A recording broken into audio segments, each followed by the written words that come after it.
കോൺഗ്രസ് നേതാവ് ശശി തരൂരിന് മറുപടിയുമായി ബി.ജെ.പി. സംസ്ഥാന അധ്യക്ഷൻ കെ സുരേന്ദ്രൻ. കേരളത്തിൽ സ്റ്റാർട്ടപ്പുകൾ വർദ്ധിച്ചത് കേന്ദ്ര ഇടപെടൽ കൊണ്ടാണ്. സംസ്ഥാനത്ത് ഇന്ത്യ സഖ്യമുണ്ടെന്ന് വ്യക്തമായി. പ്രതിപക്ഷം കേരള സർക്കാരിന്റെ ബി ടീമായി പ്രവർത്തിക്കുന്നു. UDF ഏത് LDF ഏത് എന്നറിയാനാകാത്ത അവസ്ഥയെന്ന് സുരേന്ദ്രൻ പരിഹസിച്ചു. ഇപ്പോൾ ശശി തരൂര് കേരളത്തിലെ സ്റ്റാർട്ടപ്പുകളെക്കുറിച്ച്, വ്യവസായ സംരംഭങ്ങളെക്കുറിച്ചാണ് പുകഴ്ത്തി പറഞ്ഞിരിക്കുന്നത്.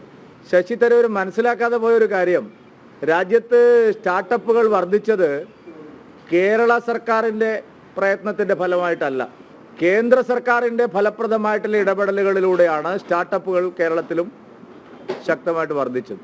നിങ്ങൾ നോക്കിയാൽ അറിയാം, കഴിഞ്ഞ 2 ബജറ്റുകളിൽ 2023-24 ബജറ്റിലും 24-25 ബജറ്റിലും സ്റ്റാർട്ടപ്പുകൾക്കുള്ള ധനസഹായത്തെ സംബന്ധിച്ചുള്ള വ്യക്തമായിട്ടുള്ള വിവരങ്ങളുണ്ട്. ഈ വർഷം ബജറ്റിൽ സ്റ്റാർട്ടപ്പുകൾക്കുള്ള വായ്പ, പലിശരഹിത വായ്പ 20 കോടിയായിട്ടാണ് വർദ്ധിപ്പിച്ചിരിക്കുന്നത്. 10 കോടിയിൽ നിന്നത് 20 കോടിയായി. കഴിഞ്ഞ വർഷം അത് 10 കോടിയായിരുന്നു.